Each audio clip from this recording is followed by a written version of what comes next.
Good afternoon, everyone. For those of you who are logging on right now, we're going to start with some poll questions while everybody logs in and gets on board.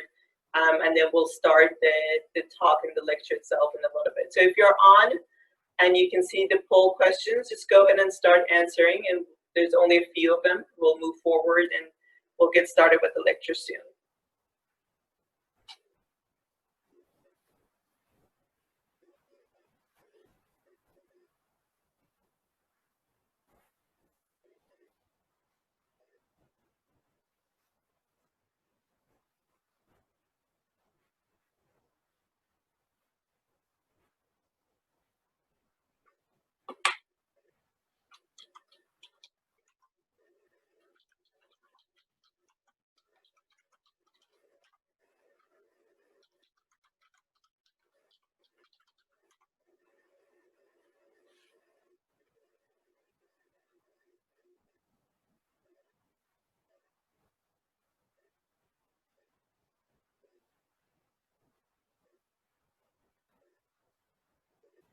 So we have 20 people already logged in.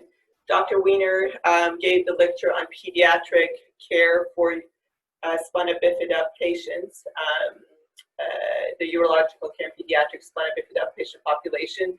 And these questions that we are having right now are adult and PD. So some of them are just in general for neurogenic bladder care. And most of them have been addressed either in his talk or my talk. Michelle, could you release the poll, like make it live so we can see? Yeah, I think as long as like few patients respond, a few participants respond, we can go ahead and discuss it. So I don't think I have access to releasing it. Okay, there we go. All right, so the first question is addressing neurogenic bladder. What is the first option treatment? This was discussed in Dr. Wiener's talk, and the Lapides papers were mentioned in the 1970s, and I think it's important for everybody to know. CIC and anticholinergic or antimuscarinics are the primary management that we want to think about in these patients. So we can move on to the second question.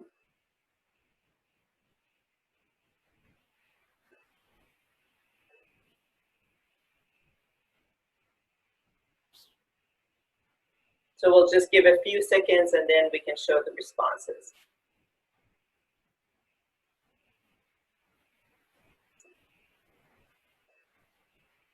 So the possible predictor of poor clinical response to intravesical injection of onabotulinum toxin injection is pre-existing. So what did people? Okay. So this was mentioned in Dr. Wiener's talk, and I'm going to go into a little bit more detail in it, especially for adults. If you think about it, patients with Spina Bifida have had remodeling of their bladder. The remodeling sort of started in utero, although most of them may not have changes at birth, but this remodeling of the nerves and the musculature kind of started in utero, and as they go through life, they get more fibrosis and scarring in their bladder. So the Botox theoretically is supposed to work on the muscle and the terminal nerve endings, afferent and efferent nerves. So if you have more fibrosis, then it's not going to work. So patients with poor diffuser compliance actually are the ones that don't respond as well to Botox, especially in adults. And this is really why some people think the proactive approach may help prevent those changes in the bladder wall. We don't know that, but that's the theory. Right.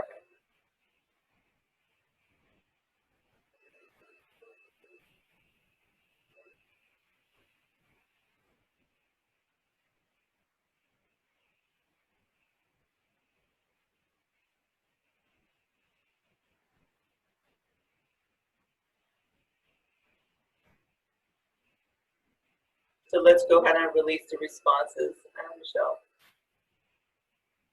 So this is something I'll cover a little bit more in detail in my talk. The presentation of bladder malignancy in those with a history of bladder augmentation does not include I'm going to actually even modify and add to the question, with or without bladder augmentation, in patients with neurogenic bladder patient, they usually present at a much more advanced disease, so A is correct.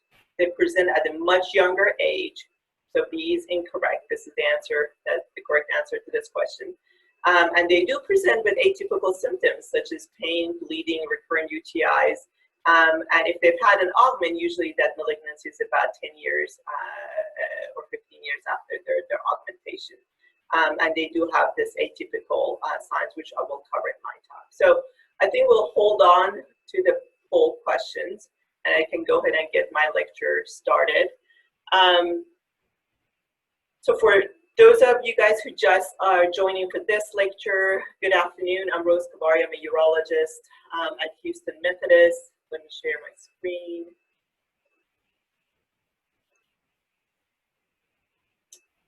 There we go.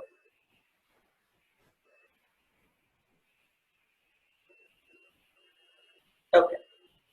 And we have created a combined pediatric and adult spina bifida urological care. Dr. Wiener presented his lecture an hour earlier. I highly, highly recommend you guys watch both of these videos combined if you missed the first one, because I think there's a lot of overlap and there's a lot of things that he covered that I will just kind of go over or mention and pass. And he has excellent tables comparing different recommendations and guidelines that can help us care for these patients.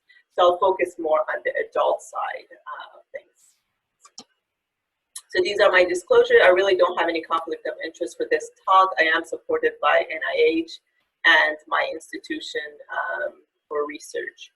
Something I emphasize to my fellows and residents is that when you think about neurogenic bladder, yes, there's a lot of guidelines, especially from the European side, that has overlap, and it just puts everybody in one blanket, neurogenic bladder. But there are some differences between these groups. There are differences between MS patients and the whole acquired neurogenic bladder versus the congenital, the patients with myelomeningocele, as we just discussed about the Botox and their remodeling that they've had in their bladder. So there are just some inherent differences that we do need to keep in mind because of their bladder changes, their body habits. They have more scoliosis, truncal obesity, and by the time they get to us, to adult urologists, they've already had many abdominal surgeries, shunt revisions, augmentations. So they are different than just the broad neurogenic bladder. So keep that in mind. But the basics of neurogenic bladder management is still the same in all patients.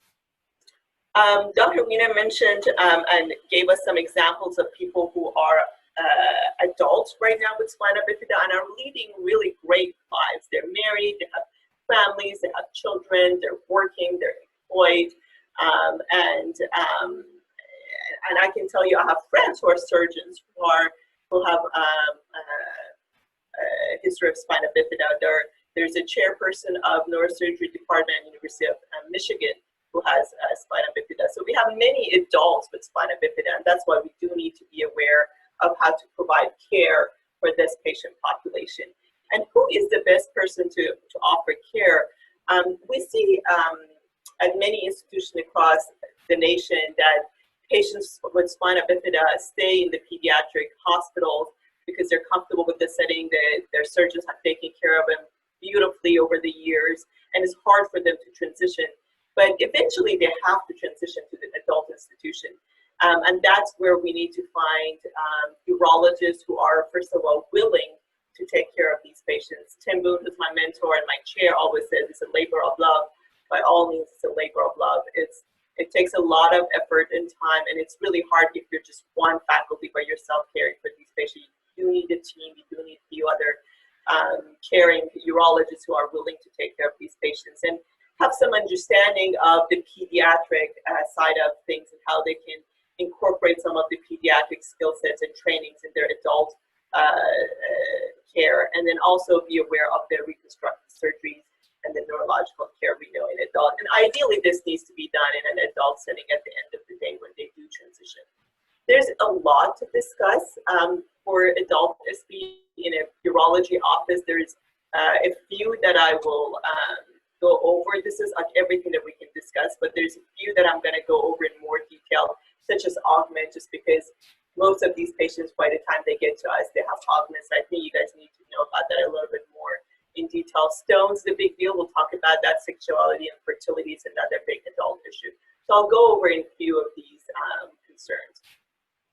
So as resources, Dr. Wiener kind of went into detail, and I agree. There's really only the Spina Bifida Association guidelines is what we have recently, which is available on the website. It's very, very easy document to read from the urology standpoint side. So I highly recommend you guys take a look at that. And then the European Association has guidelines on neurogenic bladder as well. So those are the ones that I use throughout my talk, and most of them are just consensus opinion. Honestly, they're low level evidence. There's a lot of things that I may say in my talk that are my personal opinion. So I've put a red PO on there, so they're not from guidelines, they're just personal opinion. So you guys would know that. From renal function, the recommendation, again, most patients who are born have normal renal function. As they go through life, they may have decline, and that's what we want to prevent. And the discussion of what tool to use, we have limited. Creatinine is not a good screening tool, but it is most commonly used. We use it most commonly as well because it's just easy to use. But cystatin C or nuclear medicine, a GFR assessment is more accurate. And the recommendation is for adults to do it yearly, the serum creatinine and the bladder ultrasound. And that is what we do as well. How about lower urinary tract monitoring? And that means cystoscopy or urodynamics. I think this is where we don't really have good data or guidance from the guidelines. The guidelines really don't mention the frequency of these monitoring. The cystoscopy is not recommended to be done routinely, only if you have symptoms, such as in patients with augments who have change in their urinary status. They have hematuria, infections, incontinence, pain, or their transplant patients for the presence of BPA virus. From the urodynamics, again, there's no consensus on the frequency of the recommendation. The recommendation is that do a urodynamics at baseline, which I do as well. I do recommend a video urodynamics at baseline. And in my mind, that's what sort of sets the tune. If they've been doing fine and they're adults, this is a stable bladder, not hostile bladder, I may not repeat it as frequently as they were used to in their Spina Bifida clinic. I may set a plan that I'm going to do ultrasounds and creatinine, and if clinically they're doing fine, plan to repeat it in 3 to 5 years instead of doing it more frequent than that. So, so this is where we stand for these two evaluations. And this is something else that I usually try to make a point of for my residents and fellows, or when I give talk about neurogenic bladder, is to highlight the need for fluoroscopy. If you are in private practice, or if you join a private practice, or you're in an institution that doesn't have fluoroscopy capability, consider doing a VCUG afterwards, because it's so important to get that imaging combined with your urodynamic assessment in neurogenic bladder patients. On the first glance, when you look at this urodynamic, this is the vesical pressure, abdominal pressure, and detrusor pressure. Doesn't look too bad, right? And then if you really look at the imaging combined with this, first of all, you see this is a sacral agenesis patient and some spina bifida here. There's a very tribulated remodeled bladder, high-grade reflexes, right kidney, and then, oh, where's the left one? Is cross-fused ectopia. So there's a lot more information that you can get, and when you scope the patient, that confirms extremely remodeled bladder, these wide UOs, and retrograde confirms that cross-fused ectopia. And that's why you want to add the fluoroscopy, because again, you would do a urodynamics and maybe the pressures would look good to you and the capacity looks good to you. But then when you get the imaging, you see half of the capacity or 2/3 of the capacity is in the kidneys. This patient does not have a normal systometric capacity, because as soon as you do something with these ureters, you're cutting the capacity of this patient to 1/4, 1/5. So it's important to get the fluoroscopy imaging in adults when you do evaluation. So one of the issues that we need to discuss in adults with spina bifida is bacteriuria in neurogenic patients, neurogenic bladder patients. Extremely common, especially if they catheterize, it's even more common. So we are learning more and more that chronic asymptomatic bacteriuria does not impact renal function. So the recommendation is do not routinely screen and do not treat asymptomatic chronic bacteriuria in neurogenic bladder patients, which that would include the spina bifida patients as well. Dr. Wiener mentioned some of the, went into more detail about the definitions of UTIs in adults. We really don't have any consensus that we all can come into one agreement of what is that definition of UTI, but what I can tell you from the experience of dealing with adults with neurogenic bladder patients, spina bifida, looks like odor and color is what they use as their definite diagnosis. If the odor and color changes, then they have a UTI. But there's really none of these guidelines or studies, odor and color is used as a criteria.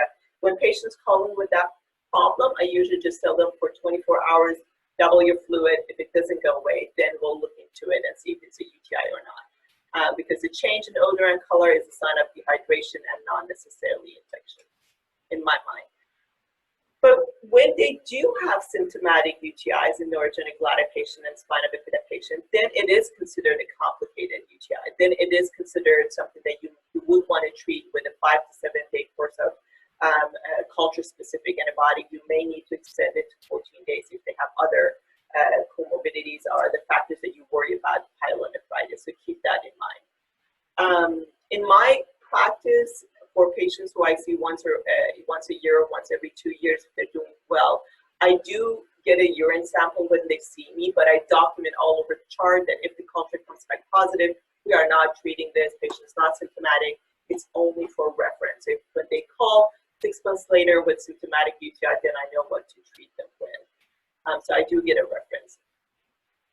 Recurrent UTI, this is something that I think it's worth evaluating in detail when patients present to you with recurrent UTI in neurogenic bladder patients. This is not just your postmenopausal women who've had 20 years history of recurrent UTIs. I think if you cannot get control over the UTI management, then there's probably something else going on. Maybe there is a pressure, storage pressure, voiding pressure issue. There's incomplete bladder emptying. There's stones, the bladder, kidneys. So I think this needs to be investigated in more detail. And then maybe in order to get control over the UTIs, actually you have to control the pressures in the bladder. You have to consider adding Botox or adjusting the medications, or maybe you do need to think about the catheterization. What kind of catheter? So other things could be contributing to this recurrent UTI in neurogenic bladder patients. So this is from the Neurogenic Bladder Research Group, Sean Elliott, that did a very nice systematic review on prevention of UTIs in adult spina bifida. Let's say you did everything and you really didn't find any anatomical or functional issues, and you want to prevent it. There's really no recommendation for routine use of cranberry or ascorbic acid, metanamine, or any other supplements. There's really, as far as using single use or hydrophilics or sterile, there's really no better catheter or better single use versus multiple use of catheters for these patients to prevent UTIs. I do like the hydrophilic in my patients because a lot of patients who chronically catheterize, especially the ones that they use their stomas, they give up using lubrication. It's just difficult for them to open it and have a bunch of stuff with them. So I like hydrophilic because I think it helps with traumatizing, and also it can help with UTIs. For that reason, just expect that they don't use lubrication anymore after years.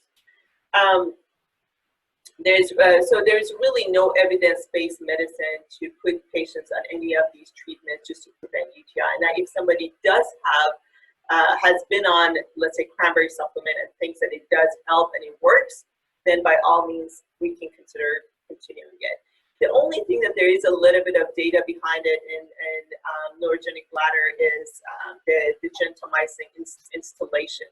There's some good studies, I've listed them here, you guys can look at it in detail. One of them specifically neurogenic bladder patients that have some supportive data of using 80 milligram of gentamicin. This is the protocol that I use, we make the gentamicin bag or bottle for them.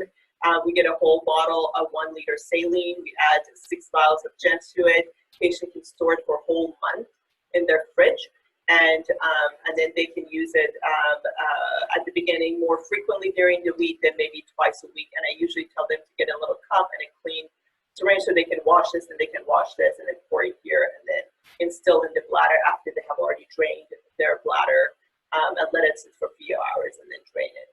So there is some evidence behind this, and we have used it in our patients with urogenic bladder. Again, be mindful if you have augments that you're going to use this. This may not be an ideal situation. So Dr. Wiener mentioned 10% of adults void spontaneously, and in that cohort, this is from the CDC registry data, and in that cohort, only less than 1% of them per day.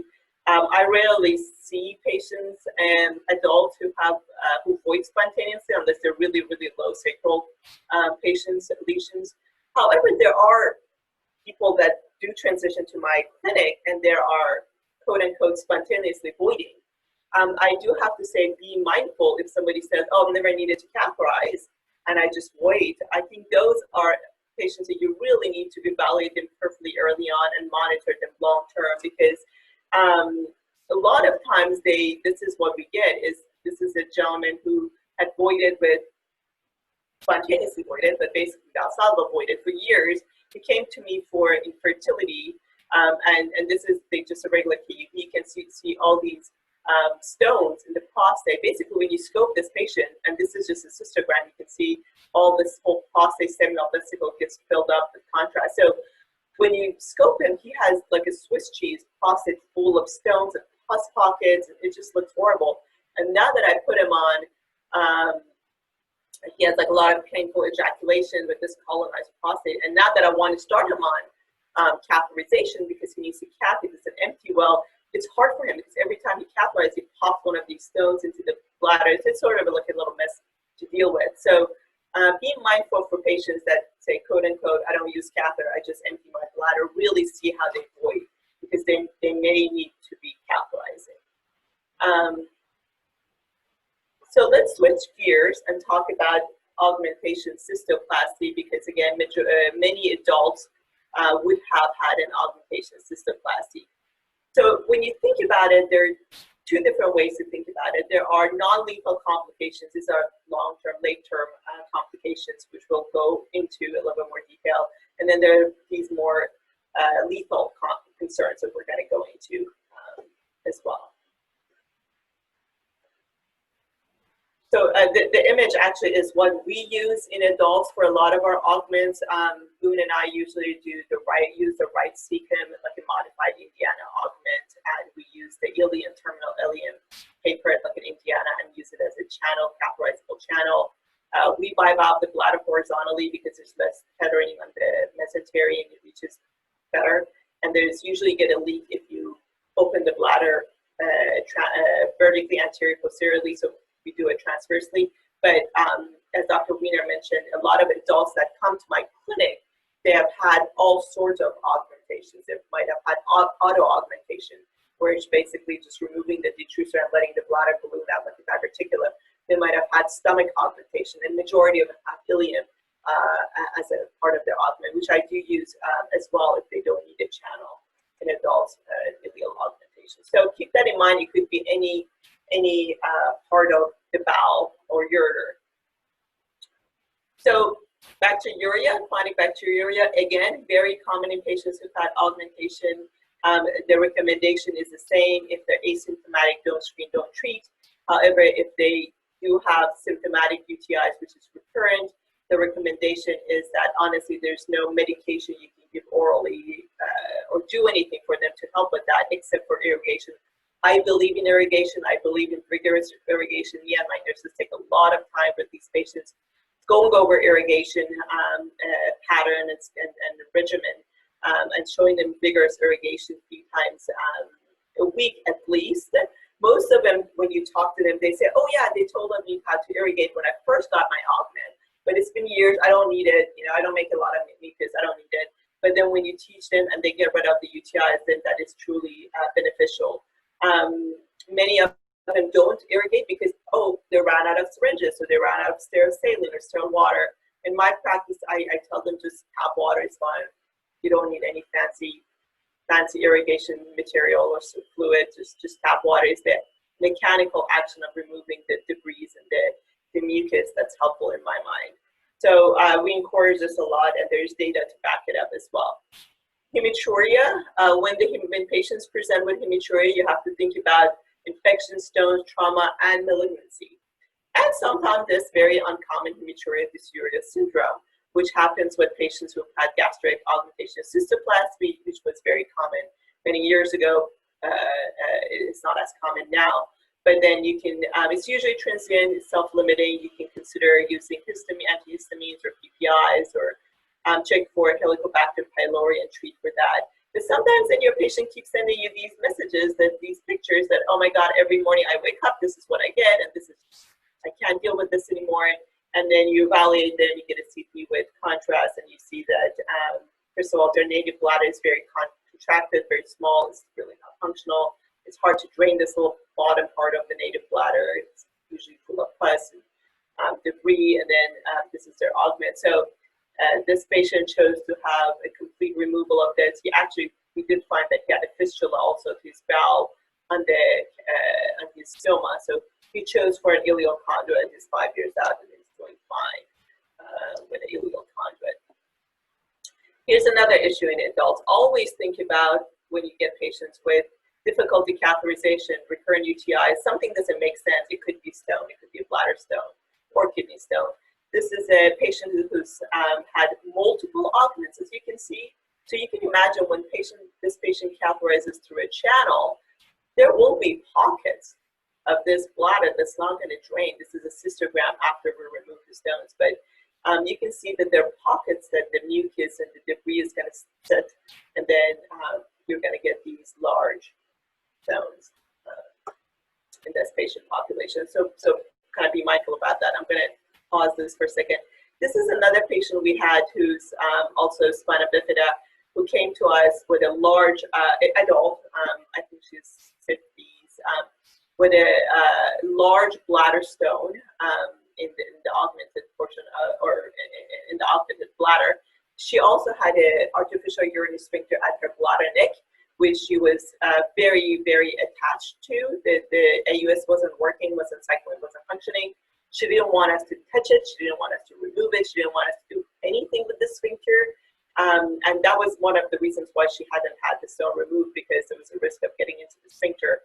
And then she also has BP shunts. So you can imagine that we had a very small window to open the bladder to get a large stone out. Except flat, I didn't want to get into the peritoneum and have all that dirty urine next to the shunt. It's a big deal in adults and pediatrics when you get a fever after these surgeries and patients have a shunt, and with the externalization, it's just a big, difficult thing to manage. And then distally, I didn't want to get into the capsule of the bladder neck. So and then I wanted to also open in the native bladder part, so I'll have more tissue to close, because the augmented part would be very thin and there's more risk for intercutaneous fistulas and vesicocutaneous fistulas and those sort of things. So a very small window to open, and you guys can see how big this stone is, and I'll tell you a trick you can use. So augment the bladder, here's the stone, and then here's the cuff, the balloon for the sphincter. So we pause this. This is patients oriented this way. This is the head. These are the legs. So sphincter, all the tubing, and the reservoir is right here. And the peritoneum, we gently pulled it out of the field without getting into it. But at the time, my fellow, we had a switch in our fellow, and I had a urogynecology fellow on my service. And I was like, you know what, how about if you use a forceps retractor that you guys use for vaginal delivery? So I'll make a small incision in the bladder, and you guys get one of these small forceps delivery instruments. And I don't know how to use it, but how about if you use it and help me kind of wiggle this or deliver this stone? And it worked. So we didn't get into the peritoneum or to the sphincter, to the capsule of the sphincter. So he actually, it was so large he couldn't put the grasper parts together. He had to keep it open. but you sort of deliver it like a head of a baby. I think next time I'll put a lot more lube. Anyways. So, yeah, stones in these patients are not usually small, but here are other things to consider. You can manage these stones, again, in the open fashion. Keep in mind you want to avoid injury to the channel if they have a channel. Again, you have to know where the channel is going. A lot of times, if it's a mitrophenol, it's right in the middle. So think about where you're going to make your cystotomy. You want it to be more in the native bladder, not in the augmented part, but also avoid the mesentery and also the channel. And then consider placing a SB tube. If you think that this bladder is not going to drain or it's going to get clogged afterwards, consider placing a temporary SB tube, at least at the time of the healing. You can manage it endoscopically. We've done cases where we've done above and below, and we've had to get laparoscopic intravesical access to place a port like a PCNL, but using laparoscopy to make sure that we do it under direct vision so we don't get the bowel, and then go from above and below and manage the stones that way. So percutaneous intravesical. Metabolic consequences, hyperchloremic metabolic acidosis is a big deal.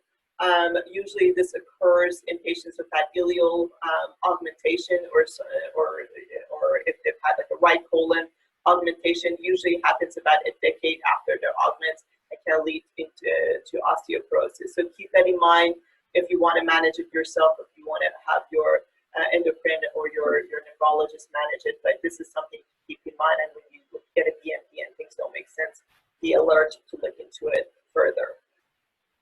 Vitamin B12 deficiency is in the guidelines, SBA guidelines, that you should check vitamin B12 deficiency 2 years after reconstructive surgery. I do that as well. I get a baseline and then I start checking it about 3 to 5 years post-surgery, because we usually have that much reserve in our liver. But it's something to consider for anyone who's had ileal reconstruction, ileal conduit, ileal neobladder, ileocecal reservoirs, or anything like that. Just keep in mind years down the road that you may want to check the vitamin B12. So moving on to bladder lesions. This is a 31-year-old female who had lumbar spina bifida, had stones, multiple stones removed different ways, and then had a history of auto-augmentation, rectus fascious ligament mitrophenol. Came in with some vague symptoms of lower abdominal pain, said foul-smelling urine, cloudy urine, shouldn't smoke, a young lady. So obviously you keep treating the infections and it doesn't go away. Be alert that there's something else going on, and that's when you want to do your upper tract and lower tract evaluation in more detail, get a CT scan, and do a cystoscopy. And when you get a CT scan, you see this hydroureter, which is new for this lady, and then all this filling defect. You realize there's something else going on, and that patient did have a bladder malignancy, young patient. So let's talk about malignancy and neurogenic bladder and spina bifida. So the thought was that augmentation was the risk factor for malignancy in these patients. There's more and more data that it's not necessarily the augmentation. Yes, augmentation is an added risk, but it's the inherent neurogenic bladder that puts them at risk. Just their dysfunctional bladder that's not a normal bladder, that it's an independent risk factor for bladder cancer. And these patients usually present at a much younger age 41, in comparison to general population where they present at 78. When they present, they are usually very advanced locally. They're already node positive and they're already metastatic. So very advanced at a much younger age. And when you look at the histology, majority of them are urothelial cell malignancies. However, they do have more severe differentiation, like squamous differentiations. And then again, a good majority of them compared to the general population who have squamous cell and adenocarcinoma. This is patients without an augment, but just having neurogenic bladder as their primary diagnosis. Now, when they do have an augmentation cystoplasty, then they have an added risk factor for getting malignancy. And usually it's at the, so this is the augment line, the suture line here, anastomotic line. This is the augmented portion with the mesentery. This is the native bladder. You can see all these little areas of histologically, you can see it too, native bladder, augmented bladder. This is where you would get the malignancy if you're going to have tumors. And they do appear kind of later in after augment. So usually starting around after 10 years from augment as an average, between around 19 years after augment. So the problem is most of these patients, when they're diagnosed with malignancy, again, they're already pretty advanced and there's already metastasis. So there's been protocols that have been tested to do surveillance cystoscopy annually in this patient. It's really not feasible and not ideal. Still, patients that were diagnosed were advanced. So we don't do routine surveillance cystoscopy annually for these patients. But we do cystoscopy and evaluation if patient has a change in their urinary tract status. They have more leaking, they have new hydronephrosis, they have gross hematuria, recurring UTIs we can figure out, pelvic pain, something else, then we do have to do a cystoscopy. So bladder rupture, this is not as obvious as you think in Spina Bifida patients or neurogenic bladder patients.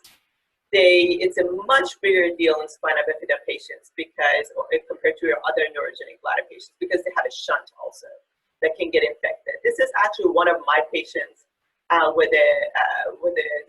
he has a bladder neck balloon, a US, and this is his balloon and a cup, which is further down.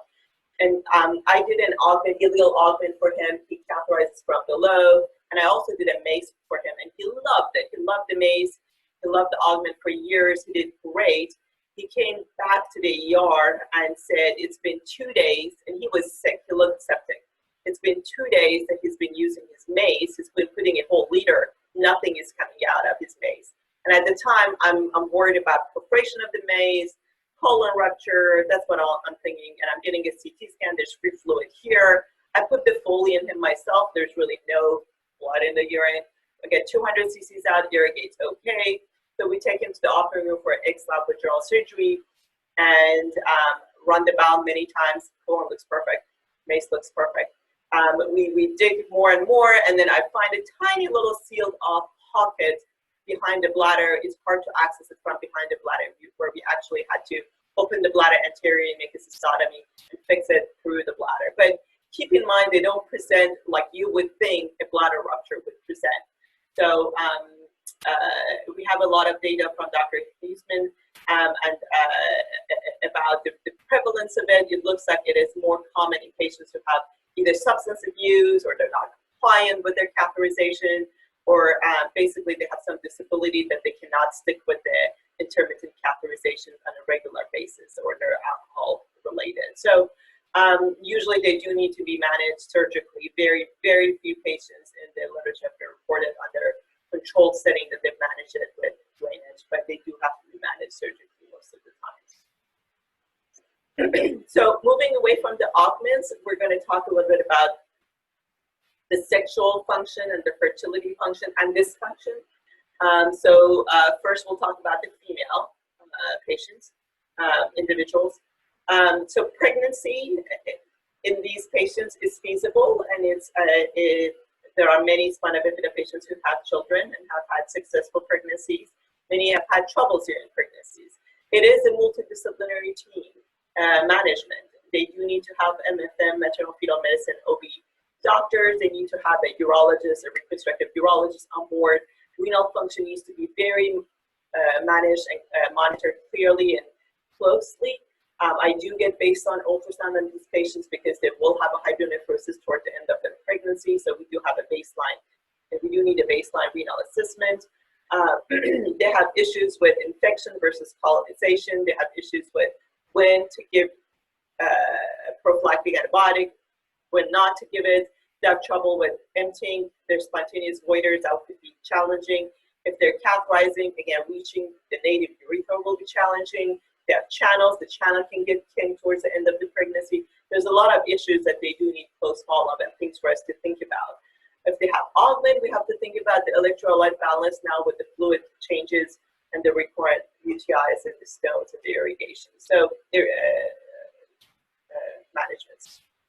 So those are the things you want to discuss and think about when you see pregnancy in these patients. Now, how about delivery? This is also another area that's discussed. So both pregnancy and delivery are discussed in the Spina Bifida Association guidelines. At the delivery, again, you have to think about it. Yes, vaginal delivery is feasible and it is recommended, especially if you're worried about the augment. But think about it. These patients don't have a healthy, normal pelvis most of the time. If you think that they're not going to be able to generate a good contraction and valsalva, as you see during urodynamics, a lot of times they can't generate a good valsalva, then vaginal delivery may not be a good option because they're going to have, it's not going to go well, and it's going to lead into a very urgent or emergent C-section, which is even more problematic. So personally, I like scheduled induced vaginal delivery where I'm available, everybody else is available. We'll give the patient try and attempt a few hours. If it doesn't go, then we'll go on a planned C-section. And then we all need to have a discussion about the incision of where we're going to incise and how we're going to incise, especially if they've had augmentation, they have channels. All of this needs to be discussed before the C-section. And then we need to be involved from the beginning. So this is a 29-year-old lady with myelomeningocele and history of augmentation cystoplasty and wanted to have her tubes ligated. And then you can see that at the end where the urologists were looking and they saw this tiny little opening in the augmented part of the bladder. So again, as urologists, this looks like a trauma setting, obviously we're responsible from the top of the kidney all the way to the end of the meatus. So although they have their forceps in the hole, you're responsible to look at the entire bladder and make sure that there's no other injury to the bladder, no other injury to the mesentery, no injury to the ureters. They did the tubal ligation, so you need to do that as well. And then at the end, test everything, make sure there's no leak and everything's watertight. Again, because they may have a shunt, and this is intraperitoneal rupture now. So keep in mind that a lot of these would go better if there's a discussion and plan before the C-section or before attempt of vaginal delivery. Okay. So we discussed pregnancy, delivery, and then what comes after that is prolapse. This is something that was not on my radar personally when I started practice 8 years ago. But if you think about it, myelomeningocele patients have all the risk factors for prolapse. They have obesity, they get pregnant, their musculature is not well developed, innervated well. They have a lot of pelvic stresses. They transfer themselves. They have horrible constipation, the valsalval void.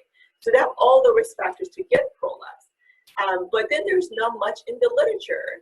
I looked at it like a month ago. There's only 30, and majority of them were like rectal prolapse, not necessarily pelvic organ prolapse. I think there are only 44 studies that I could find that was looking at pelvic organ prolapse. We were one of the very first people who looked at our cohort retrospectively and published it. And this is why, because patients now, when they have prolapse, they go see their urogynecologist, which is great. But then there needs to be some thought process that if they've had augmentation or if they've had bladder neck cuffs, maybe pessary is not an ideal option for these patients. So things that we need to think about. Or they come to you like this, and they say they have a hard time catheterizing, and you think about, oh my God, so why? And you look down below, this is why they can't catheterize anymore, because they have a complete precedentia.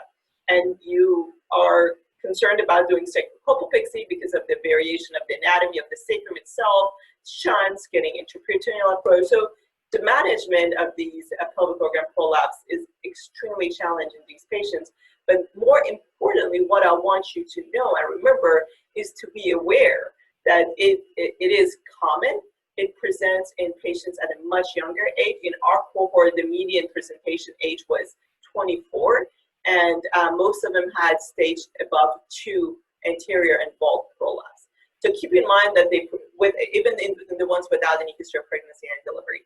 So keep in mind that the reason is probably their musculature is not well developed. So I personally, anytime I get a patient for urodynamic spina bifida, I examine them for prolapse at the time of the urodynamics. So every 2 years they get screening for prolapse, because a lot of times they can't even tell you that they have prolapse because they can't feel it. They don't have the sensation of the pressure. So we do need to be proactive and look for it. Now, what we can do about it is a different story. We may not have an answer, but I think we need to look for it and think about it. Sexuality and fertility. So with majority of spina bifida individuals now being adults, this is a big deal. When they transition to adult clinics, this is part of my algorithm. I do break the ice. I do discuss with them that as their urologist, I'm here to talk to them about their sexuality and fertility questions as much as, and address them as much as I can, and refer them to an infertility specialist if there needs to be. So when you look at the literature, all the data is pretty kind of older, and majority of them don't use validated questionnaires, or their focus is in only one gender versus having both. So we looked at our cohort, and it's part of our income kind of questionnaires that they answer. They answer the SHIM questionnaires and the brief index sexual function for women questionnaires. And then this is our result out of the 160 something patients that we asked them to respond.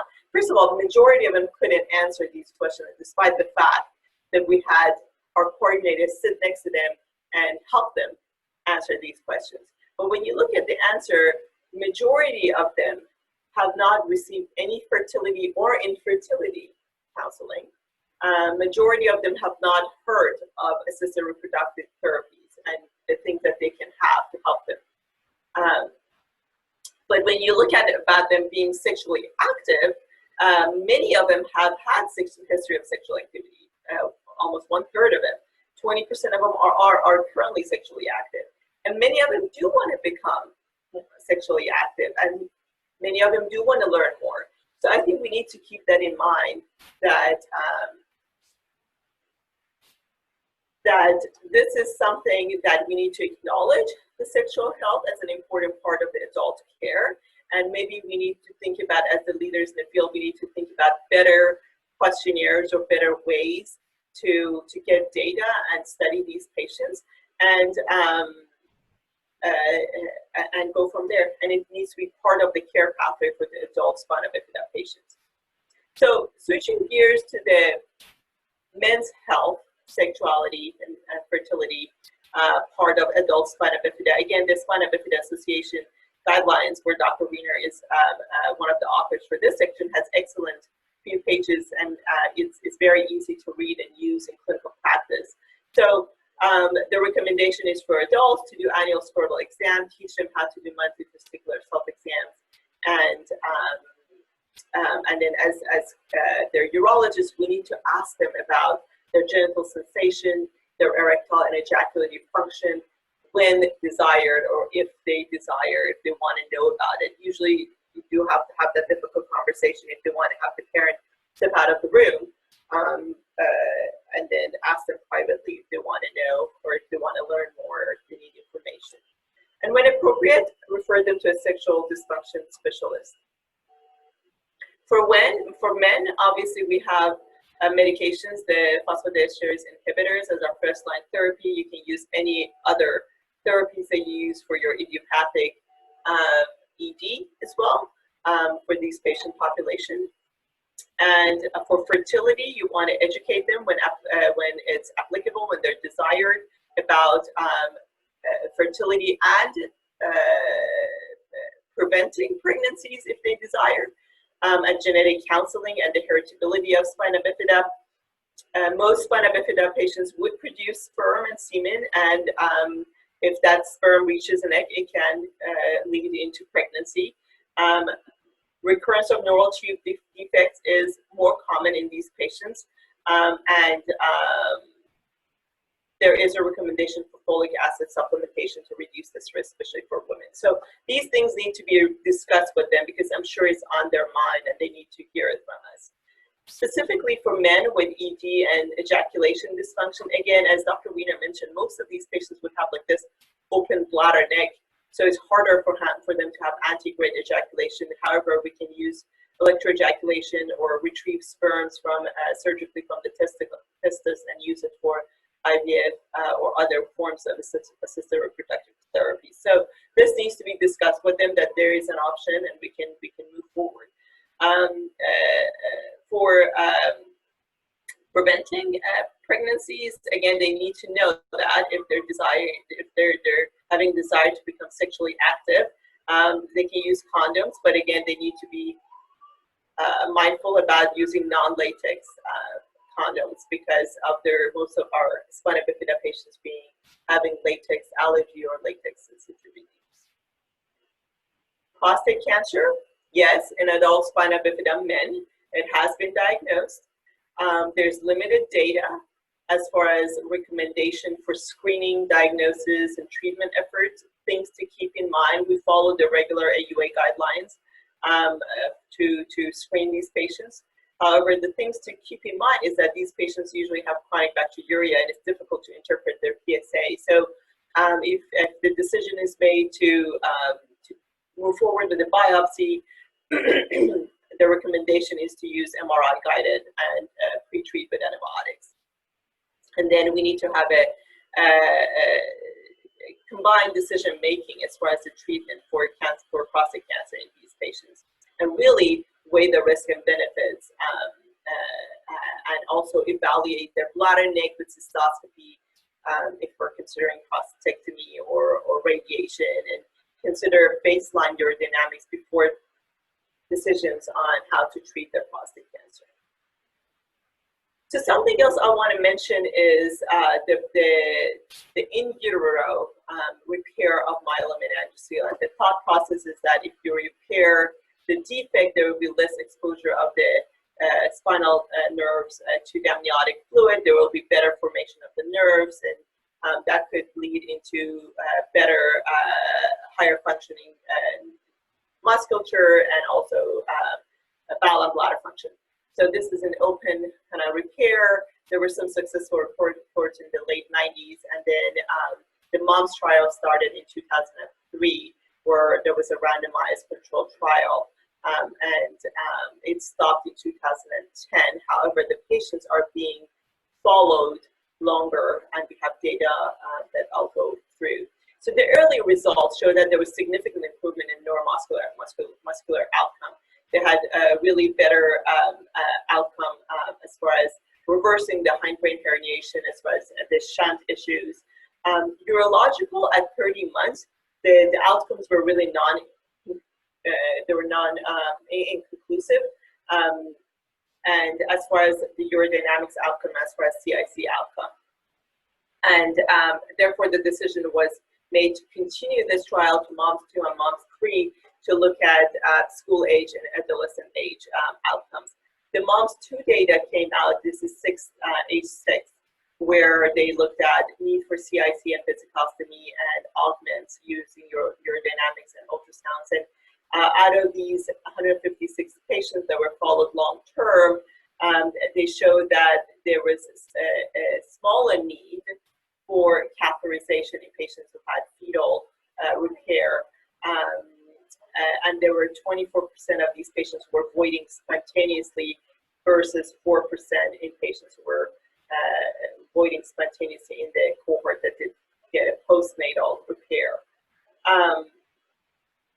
There was no urodynamical differences or renal bladder differences in this patient. There are some concerns about this data, and I think some of the things to remember is that there were some reports that patients' parents were more hesitant to start catheterization in these patients because they had such an improvement in their neuromuscular, function that they thought it would be a failure if they started like catheterization. So there were more hesitancy about starting catheterization. So maybe that's not the perfect thing to use to say the fetal was better as far as the urological fetal repair.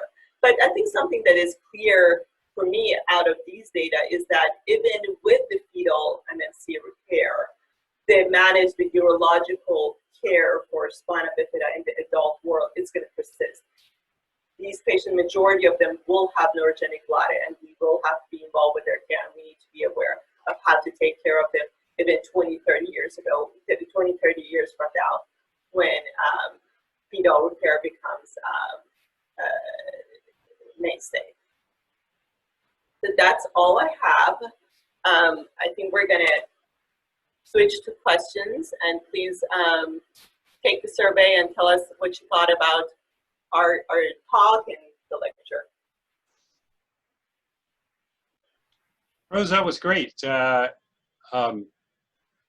covered a lot of the relevant issues in adult or care of adults with spina bifida, as well as some of the things I didn't cover in my talk, such as fetal closure and those sorts of things. So I hope the audience got a real complete view of urologic management of patients of all ages, from fetus to adults, from our two talks.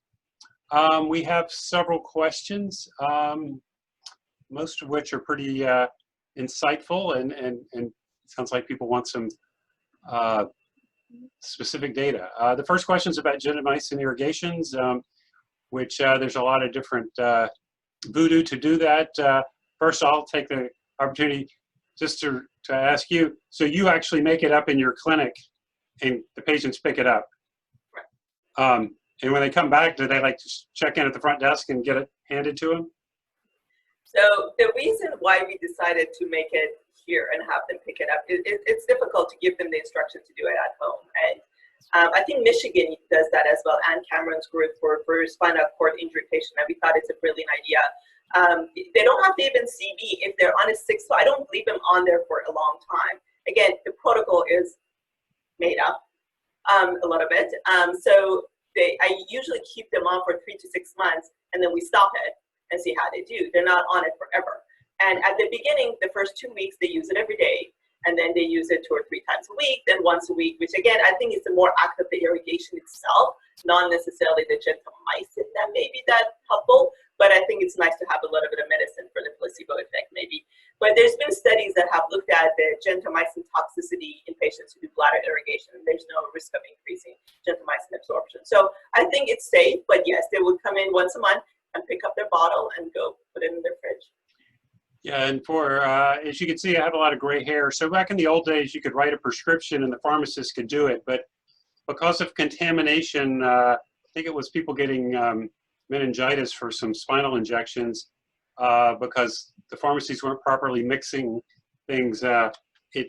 Basically, pharmacies have to have a hood now to do any kind of compounding. And so they can't just get some gent and stick it in a liter bottle of saline. So the question was, why do you recommend it in the morning, and is there a difference between doing it in the morning versus evening? I know just that they can probably do it in the evening as well. Usually right after they irrigate the bladder, whenever it's their irrigation, I usually tell them, drain your bladder, irrigate your bladder, put the gentamicin in, usually 60 cc's. If you're worried about their capacity and adding another 60 at night, so they may need to cath a little bit sooner. Maybe you want to do it during the daytime, but there's really no preference. For oral medications, I like it at night because they may stay in the bladder longer. About irrigations, you had talked about Doug Husman's protocol of irrigating with 240 mLs. That's 4 of the 60 cc syringes. What volume would you recommend for children? I guess since I'm the pediatric person, I'll take that one. We always start people on 60 in and out from the beginning. Maybe the first month after surgery, I'll only have them do 30 twice a day because I'm worried about causing a leak. But we typically stick with 60 because it's 1 syringe. There's a paper from Indiana showing that the incidence of stones goes down as you go from 1 to 3 syringes, and then this one's 240 is 4 syringes of 60 ml. So I increase the amount on my patients that have more trouble with UTI, more trouble with mucus plugging, or most importantly, stones. I think you can use urodynamics to guide you, because that can give you a good idea about the capacity. And if they have a lot of the augmented patients of mine who have had colon augment, they have like 700, 800 cc capacity. And even 200, you can't get all that pocket, it just doesn't drain as well. So use this urodynamics to guide you about the capacity and allow some fluid to fill the bladder so you can get all that mucus kind of stirred up from the base and be able to aspirate it. And just so you understand, we're not talking about putting a syringe in and sucking out, putting one in, sucking out. It's put multiple ones in to stir the mucus up and it gets it off the wall, and then you can suck it up better. And also, as Dr. Khavari said, colon tends to be more of a problem. It's less popular now than it was 20 years ago. Next question. What do you do for patients with an appendicovesicectomy who no longer want continent diversion? Like they've had an appendicovesicectomy and they want to undivert and have an ileal conduit. We would discuss them with them. Why would they not want to get rid of their appendicovesicectomy? Is there a problem with catheterization? Is there a problem with catheters, tubing, channels? What is the issue? Or is it an incontinence issue? Because honestly, if they have a good channel that's working and they want to get an ileal conduit instead, I think we need to know the reasons. And if it makes sense, then sure, we can do a cystectomy, simple cystectomy, like a supratrigonal, give me an ileal conduit. But if they have a functioning good stoma, I think we need to figure out what is the burden on using it and address those first. Yeah, you certainly can leave it attached to the skin, and usually, unless it's really big, it'll stenose off. A question for you, do you typically do a cystectomy in anybody that you're diverting? Yes. So I used to, when I started, I wasn't, and I thought, especially the ones more in the stroke patients where they've already had eroded urethra with a large bladder neck, and I thought, okay, everything is going to drain. I can probably just do a quick ileal conduit.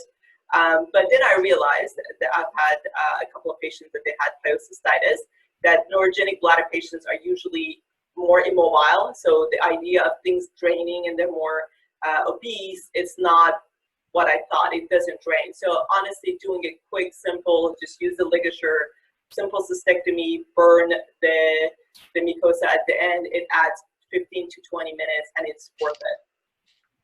So and I think that adult urologists do that a lot more than pediatric urologists. We're not typically extirpative surgeons, and if you're old like me, you train before the ligature. But that's a good idea.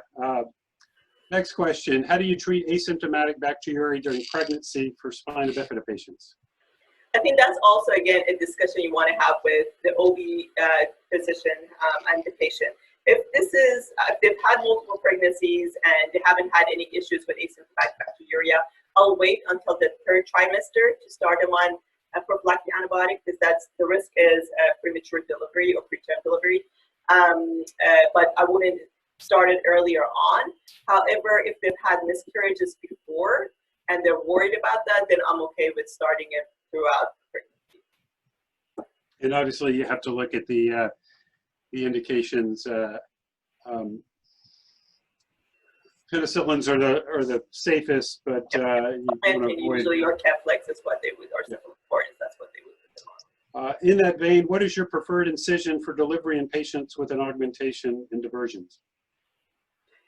In general, I like vertical X-lab incision for anything. I just feel like that you can extend it as much as you need to. You can evaluate the bowel if you need to. So even if they come to us with a small little fan and still that they had, I think I would still consider a vertical incision after you put a catheter in the stoma, after you make sure where your stoma is, after you look at their prior imaging to kind of see where the path of the VP shunt is. Again, you don't want to get a big knife and cut right in the middle of the VP shunt either.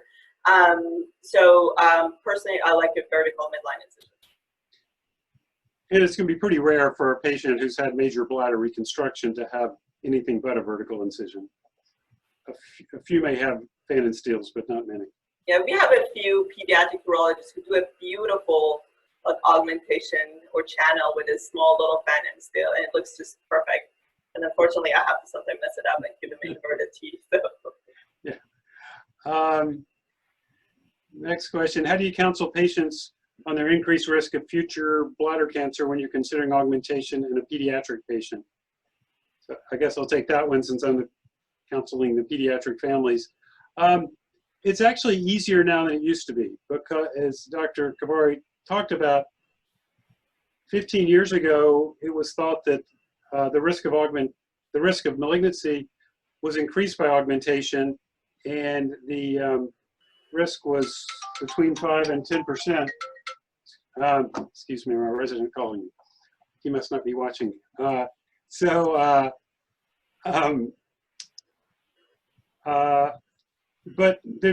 there's more and more data that just these patients have an increased risk of cancer. One of my patients in her 40s, it was right back there at the back of the bladder where the catheter has been hitting for the last 40 years. I think there's just chronic inflammation there.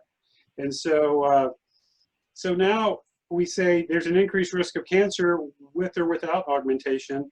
And we don't really think that augmentation has increased the risk that much. All of these patients have an increased risk.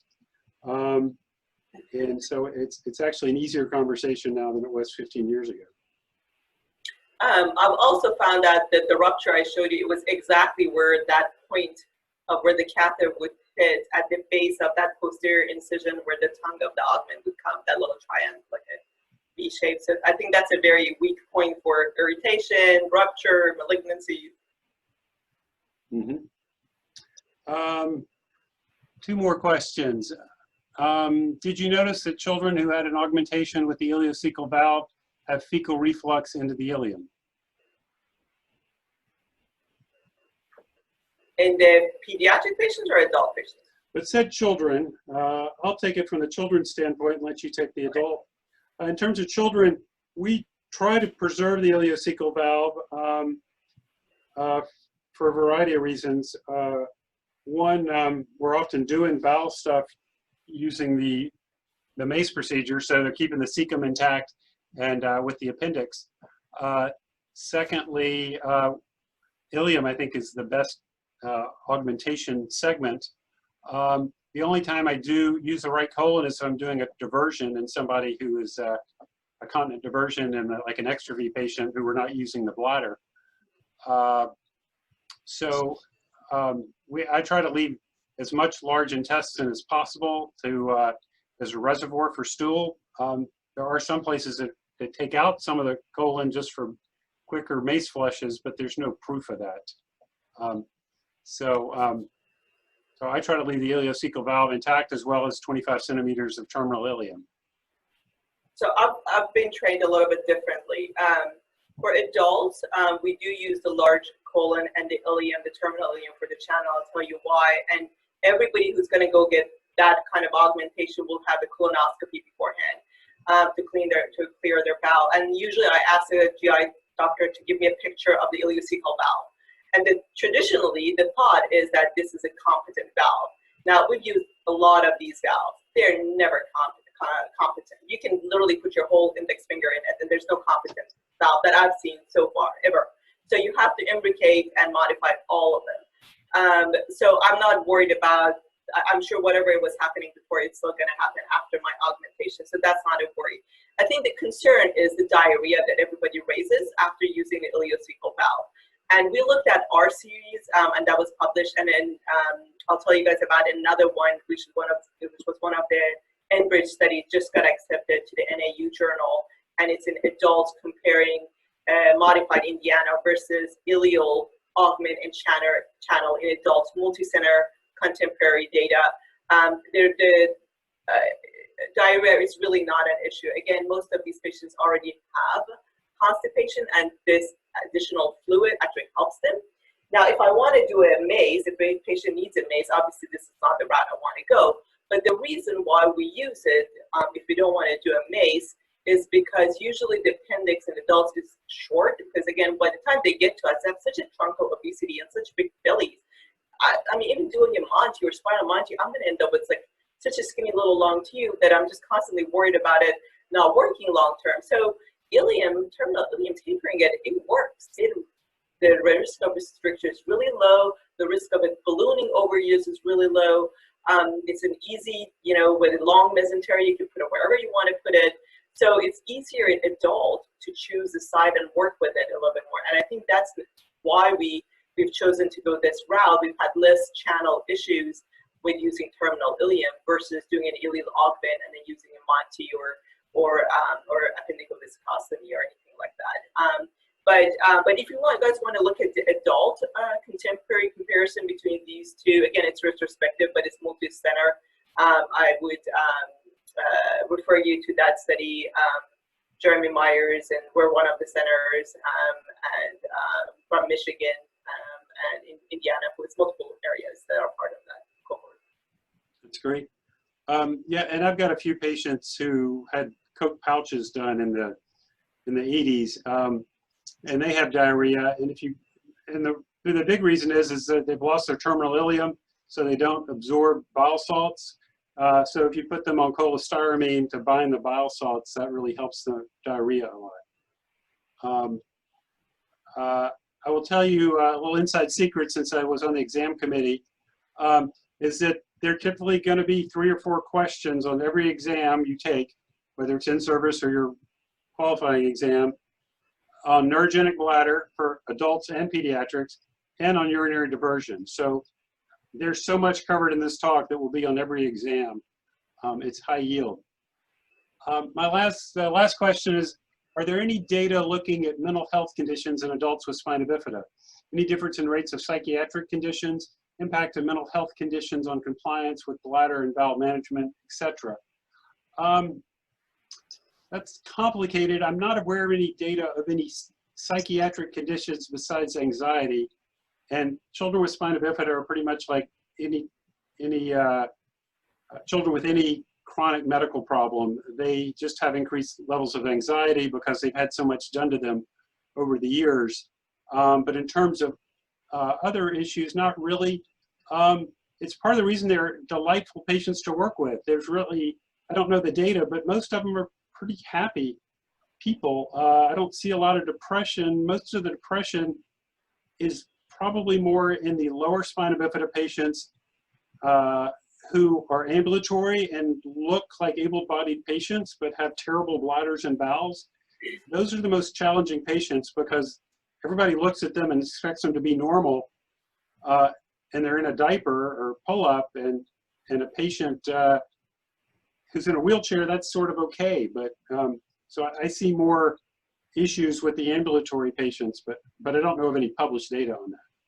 I don't know any published data in adults, but honestly, I haven't looked at it in detail either. But I can tell you that I agree, they're much happier patients. And when you improve one thing in their care, they're so grateful about it, and it makes such a big difference compared to the other neurogenic patient population, which like MS patients, spinal cord injury patients that I take care of, Parkinson's, they have significantly more depression.